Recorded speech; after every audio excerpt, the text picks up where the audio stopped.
Elle lui donna le nom de Moïse, car, dit-elle, je l'ai retiré des eaux. Exode 11:10.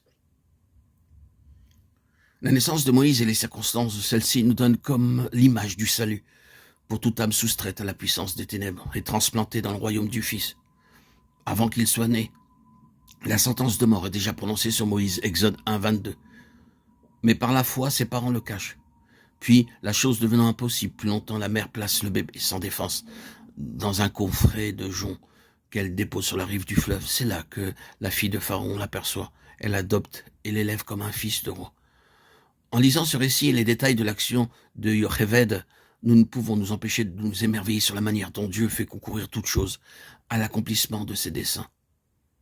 C'est lui qui incline le cœur de la mère aux décisions qu'elle prend. Elle récompense sa foi en lui rendant le bébé confié au fleuve. Il semble presque que ce soit Dieu lui-même qui dise à la mère par la bouche de la fille de Pharaon, « Emporte cet enfant et allaite-le-moi, et je te donnerai ton salaire. » Exode 2:9. Ce fait nous rappelle l'action d'Abraham qui, de ses propres mains, étendit son enfant sur l'autel, dans l'assurance que Dieu pouvait le ressusciter des morts.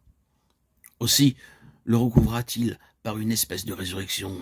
De ses propres mains aussi, Yocheved déposa le bébé sur les eaux, dans l'assurance que Dieu pouvait le sauver de la mort. Il en fut ainsi. N'avons-nous pas dans ce fait comme préfiguré l'histoire merveilleuse de la rédemption?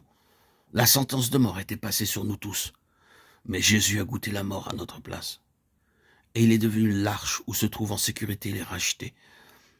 Nous sommes plantés en lui, sur la croix, et en lui, comme Moïse, nous sommes sauvés des eaux, de la destruction, pour vivre d'une vie nouvelle, ayant reçu l'esprit d'adoption, par lequel nous devenons fils et filles du Tout-Puissant. Lorsque répondant à ses accusateurs, Étienne évoque devant eux la figure de Moïse parmi plusieurs autres. Il dit « Moïse était beau aux yeux de Dieu ». Acte 7:20. Ainsi en est-il de l'âme rachetée, sauvée de la destruction par le Rédempteur et pour lui. À la nouvelle création, en lui, le Seigneur dit « Tu es belle, ma bien-aimée ». Des premières expériences faites dans cette vie nouvelle et de l'intelligence que nous en avons dépend de l'intensité de notre recherche de Dieu, notre désir de cette communion face à face. Avons-nous vraiment compris les principes élémentaires du message de la croix? De même que Moïse, dans le berceau de jonc, fut placé sur le fleuve, de même nous qui étions aussi des condamnés à mort, nous avons été plantés en Jésus au calvaire. Désormais, nous devons donc nous considérer sous l'angle où Dieu nous voit, c'est-à-dire comme plantés en Christ et crucifiés avec lui. Rachetés de la destruction, transportés dans l'arche, Christ, nous sommes de nouvelles créatures et sommes appelés à marcher en nouveauté de vie.